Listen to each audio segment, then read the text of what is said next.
देवादिदेव भगवान महादेव शिव और जगत जननी मां जगदम्बा के चरणों में नमन करते हुए मैं यति नरसिंहानंद सरस्वती आज एक ऐसे व्यक्ति के बारे में हिंदुओं से बात करना चाहता हूं जो जन्मा तो मुसलमानों में था, लेकिन जिसे भारत में धर्मनिरपेक्षता की पहचान बताया जाता है, जिसे भारत की शान बताया जाता है, जिसे भारत में भारत रत्न का सम्मान मिला, पद्म विभूषण का सम्मान मिला, पद्म भूषण का सम्मान मिला, भारत का राष्ट्रपति बना।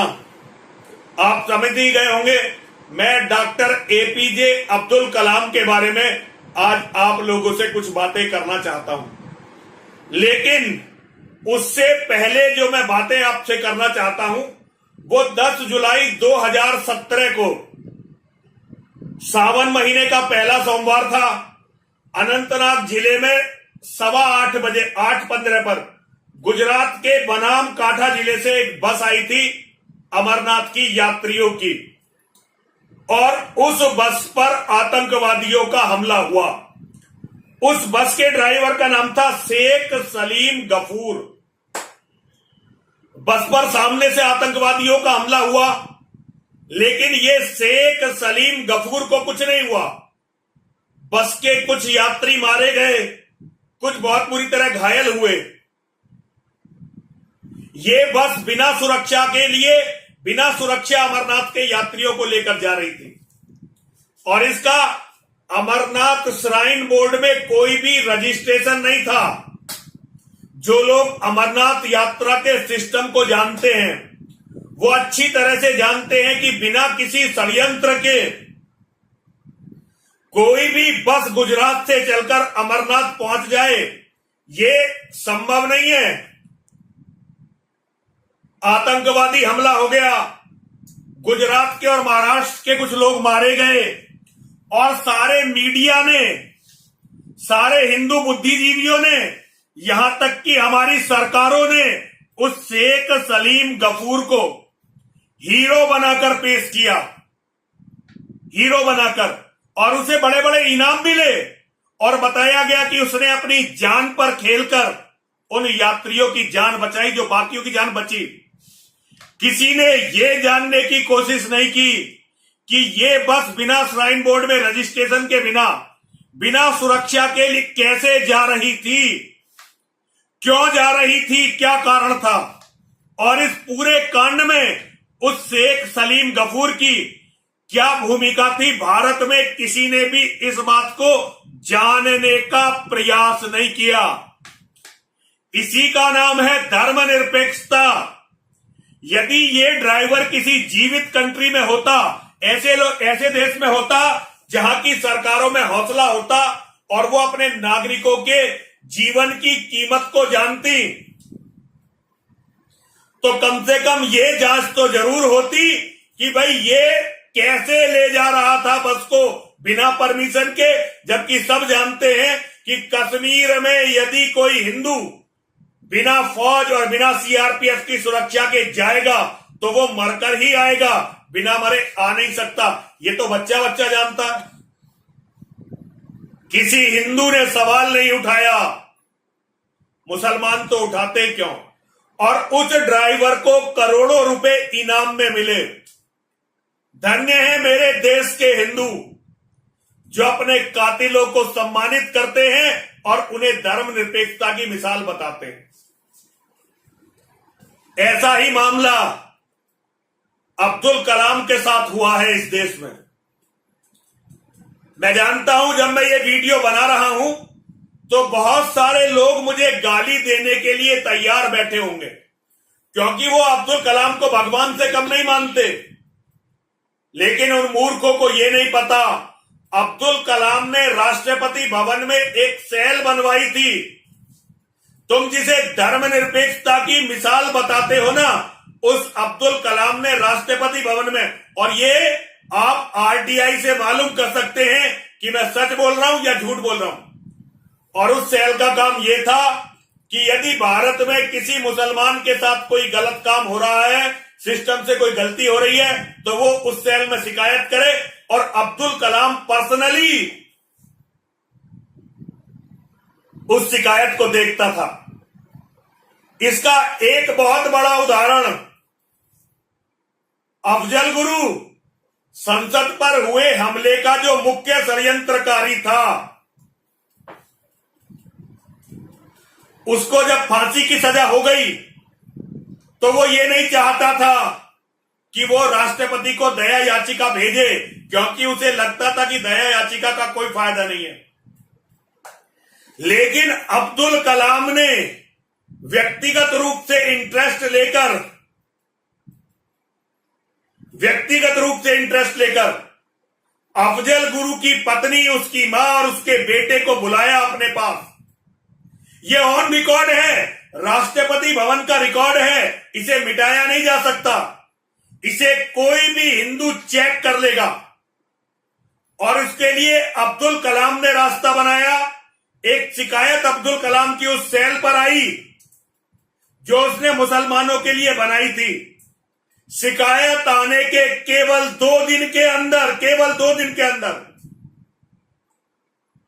अब्दुल कलाम ने अफजल गुरु की पत्नी, उसके बेटे और उसकी मां को मिलने का समय दिया। जो लोग भारत के राजनीति के सिस्टम को जानते हैं, जो भारत के गवर्नर और प्रेसिडेंट, राष्ट्रपति और राज्यपाल के प्रोटोकॉल को जानते हैं, वो ये जानते हैं कि 2 दिन में राष्ट्रपति से मिलना किसी भी तरह से संभव नहीं होता। ये तो आम व्यक्ति के लिए क्या, मंत्रियों के लिए भी संभव नहीं है। लेकिन अब्दुल कलाम के लिए अफजल गुरु के परिवार के लोग अपना ही परिवार थे और सारे के सारे जितने भी प्रोटोकॉल हैं उन्हें तोड़कर केवल 2 दिन के अंदर अब्दुल कलाम उनके परिवार से मिला और उसने परिवार के लोगों से कहा कि आप जाइए। ऑन रिकॉर्ड है ये बात। अब्दुल कलाम से मिलने के बाद अफजल गुरु ने जब अफजल गुरु का परिवार अब्दुल कलाम से मिल गया तो फिर वो जेल में अफजल गुरु से मिलने गए और अफजल गुरु ने दया याचिका डाली। भारत की सबसे घटिया सरकार उस समय थी। कांग्रेस का ये यूपीए 2 शुरू हो गया था। मनमोहन सिंह भारत के प्रधानमंत्री थे, लेकिन उस समय भी गृह मंत्रालय में इतनी सोचने की शक्ति थी, वो ये समझते थे कि ये दया याचिका यदि अब्दुल कलाम के सामने गई तो अब्दुल कलाम इस दया याचिका को स्वीकार कर लेगा और फांसी नहीं होगी। तो 2 साल तक गृह मंत्रालय ने, जब तक अब्दुल कलाम रिटायर नहीं हो गया, वो दया याचिका अब्दुल कलाम के सामने जाने नहीं दी। ये आधिकारिक चीजें बता रहा हूं आपको। जब अब्दुल कलाम के पास वो दया याचिका नहीं पहुंची और रिटायरमेंट के दिन आ गए तो अब्दुल कलाम ने पत्र लिखा गृह मंत्रालय को कि आपके पास आई हुई है अफजल गुरु की दया याचिका, आपने मुझे आज तक क्यों नहीं भेजी। ये आधिकारिक चीजें हैं, ये मनगढ़ंत नहीं हो सकती। लेकिन हिंदुओं के अंदर एक खास बात है, हिंदू ना तो खुद कुछ जानते हैं, केवल अपने नेताओं की, अपने संगठनों की बातें सुनते हैं और उनके नेता जब कह देते हैं कि जी ये तो धर्मनिरपेक्षता का बड़ा प्रतिमान है, तो वो उस व्यक्ति को धर्मनिरपेक्षता का प्रतिमान मानते हुए बाकी सबकी बातों को रद्द कर देते हैं। इसे कहते हैं अज्ञान का अहंकार। व्यक्ति के अंदर ज्ञान का अहंकार होता है, ये तो बड़ा एक प्रकृति का नियम है। ज्ञान है तो उसका अहंकार होगा। लेकिन हिंदू कौम वो है जिसे अपने अज्ञान का अहंकार है, जो अपने मूर्खतापूर्ण अज्ञान पर अहंकार करती है। कल मैंने अपने फेसबुक पर यह लिखा था कि पाकिस्तान के एटम बम में अब्दुल कलाम का बहुत बड़ा हाथ है।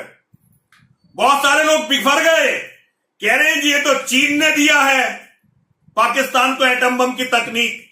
अरे मूर्खो, तुम्हें पता नहीं है, चीन ने तो आज तक किसी देश को एक प्लग बनाने की भी तकनीक नहीं दी। पाकिस्तान को एटम बम बनाने की तकनीक कैसे देगा? वो तुम्हारी तरह मूर्ख नहीं है। चीन पाकिस्तान में जितना भी काम कर रहा है उसके बदले पाकिस्तानियों को गुलाम बना रहा है।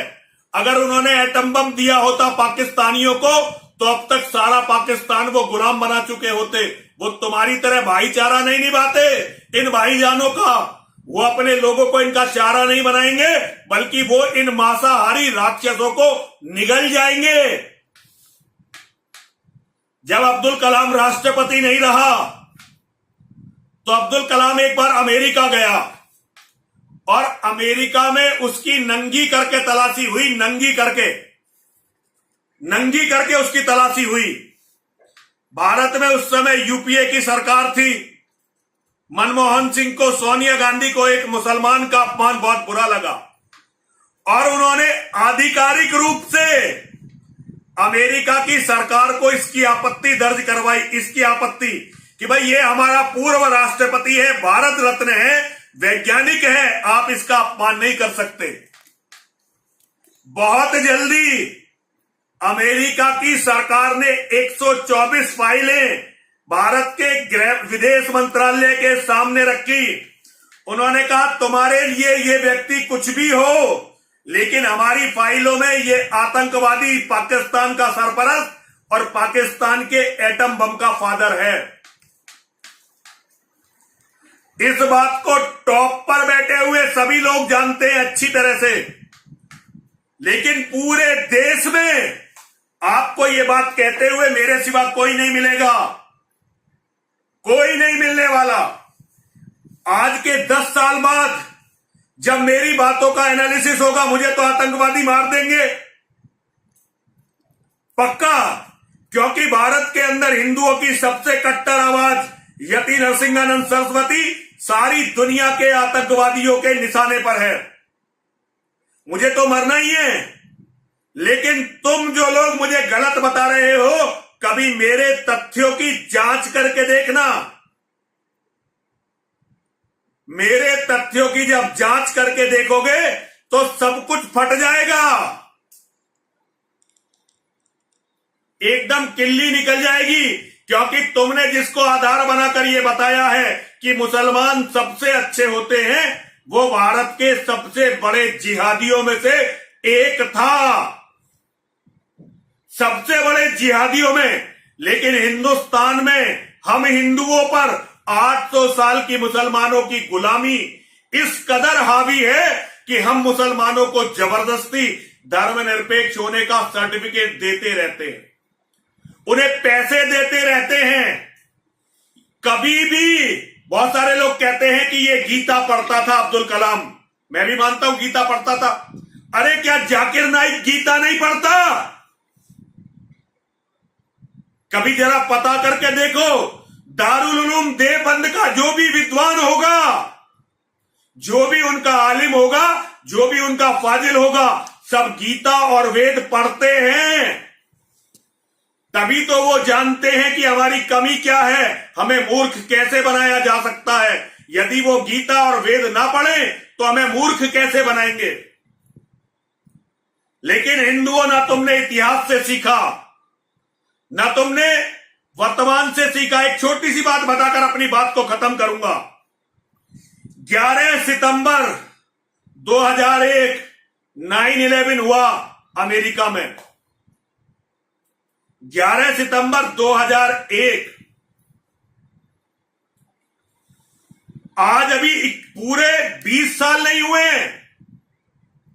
लेकिन एक एक बच्चा अमेरिका का इस्लाम के जिहाद के बारे में जान गया। और आज बाहर से कोई भी मुसलमान आए, इवन अगर अरब के शेख भी आएंगे, तो वो निश्चित जो उनके सुरक्षा के प्रतिमान है, उनके बिना नहीं आ सकते। एक मुसलमान, चाहे वो कितना ही बड़ा मुसलमान क्यों ना हो, अमेरिका में यदि एक मकान खरीदना चाहता है तो उसे कम से कम 100 तरह की एनओसी लेनी पड़ती है, नो ऑब्जेक्शन सर्टिफिकेट, जो उसे बड़ी मुश्किल से मिलते हैं, क्योंकि वो जीवित कौम है।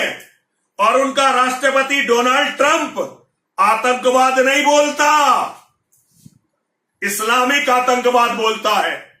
लेकिन भारत में एक भी माई का लाल ऐसा नेता नहीं है जो इस्लामिक आतंकवाद बोलकर दिखा दे। तुम्हारे बहुत सारे नेता हैं जिन्हें तुमने अपने सिर पर चढ़ा रखा है, लेकिन वो सभी ये कहते हैं कि आतंकवाद का कोई धर्म नहीं होता, आतंकवाद का कोई मजहब नहीं होता। अमेरिका केवल 20 साल में जान गया, बल्कि कई साल पहले ट्रंप ने अपना पहला भाषण जब दिया था तो उसने इस्लामिक आतंकवाद शब्द को यूज किया था, इस्लामिक टेररिज्म। वो केवल एक आतंकवादी हमले के बाद जान गए कि इस्लाम का जिहाद क्या है। तुम 1400 साल में नहीं जाने। तुम्हारा कोई भी आदमी 2 गीता के श्लोक बोलकर मूर्ख बना सकता है, क्योंकि तुम ना गीता को जानते हो ना कुरान को जानते हो। मैं भारत के सभी कट्टर हिंदू कहने वाले लोगों से कहना चाहता हूं, तुम कट्टर हिंदू कम हो, पाखंडी ज्यादा हो। और ये अच्छी तरह से समझ लो, मुसलमान जो कुरान, कोई ऐसा दिन अब्दुल कलाम की जिंदगी में नहीं था जिस दिन अब्दुल कलाम ने नमाज ना पढ़ी हो। उसकी जीवनी को चेक कर लेना। हां, यह बात है कि वो शाकाहारी था, यह बात जरूर है कि वो शाकाहारी था, लेकिन अगर वो शाकाहारी नहीं होता तो कैसे उसे पद्म विभूषण मिलता, कैसे पद्म भूषण मिलता, कैसे भारत रत्न मिलता, और कैसे वो तुम सबको मूर्ख बनाकर पाकिस्तान का एटम बम बनवा पाता, भारत का राष्ट्रपति बनता। और एक बात और याद रखना, डीआरडीओ के जो वरिष्ठ वैज्ञानिक हो, जरा उनसे पता करना, इसरो के और डीआरडीओ के, जब इसका पूरा सभा पर था इसका रुतबा, कितने भारत के वैज्ञानिकों की निर्मम हत्याएं, जिनके केस नहीं चले, जिन पर देश में चर्चा नहीं हुई, कितनों की हत्याएं हुई हैं, जरा हिंदुओं से पता करना। और उसके बाद मुझे गाली देना। मुझे गाली देना तो स्वाभाविक है, क्योंकि मैंने उस कौम की आवाज उठाई है जो कौम सोई हुई नहीं है, जो कौम मर गई है और मरने के बाद जिसकी लाश भी सड़ रही है, बदबू मार रही है। आज सारे हिंदू उस बदबू मारती हुई लाश के कीड़े हैं, क्योंकि वो केवल अपनों को गाली दे सकते हैं, केवल अपनों से लड़ सकते हैं, और अपनों में भी उसमें जो उनके लिए लड़ते लड़ते मिट रहे हैं। वफादारी, धर्मनिष्ठा और अपने धर्म के प्रति समर्पण, ये इस कौम से खत्म होता जा रहा है। लेकिन फिर भी मेरे बच्चे, मेरे शिष्य जो मुझ पर विश्वास करते हैं, जो मेरी बात मानते हैं, एक दिन देखना हिंदुओं, वो विजय प्राप्त करेंगे और सारी परिस्थितियों को बदल देंगे। मैं यति नरसिंहानंद सरस्वती पूरी जिम्मेदारी के साथ आप सबको बताना चाहता हूं, ये कुछ भी कर लें, लेकिन अंतिम जीत सनातन धर्म की होगी। लाखों करोड़ों कलाम आएंगे, लाखों करोड़ों अफजल गुरु आएंगे, लेकिन नरसिंहानंद के शेर जिस दिन जाग जाएंगे, नरसिंहानंद के बच्चे जिस दिन नरसिंहानंद की बात को समझ जाएंगे, उसके बाद देखना इन कुत्तों के, इन सियारों के, इन गीदड़ों के, जो अपने आप को शिकारी समझ बैठे हैं, आंख दिखा, पुट्ठे चढ़ा, नाखून दिखा, पुट्ठे चढ़ा, आंखें खूब तरेर, जब तक सुप्त मृगेंद्र है, गीदड़ तू ही शेर। अरे मेरे शेर अभी धर्म को समझे नहीं है, और जब तक मेरे शेर धर्म को समझे नहीं है, जब तक ये गीदड़ भौंकेंगे भी, आंखें भी दिखाएंगे, हमें डराएंगे भी, लेकिन जिस दिन मेरे सोए हुए शेर जाग गए और उन्होंने अपने धर्म को समझ लिया, उसके बाद पूरी धरती पर इन्हें भागने के लिए, छिपने के लिए, अपना मुंह छिपाने के लिए जगह नहीं मिलेगी। सभी बोलिए हर हर महादेव, हर हर महादेव, हर हर महादेव।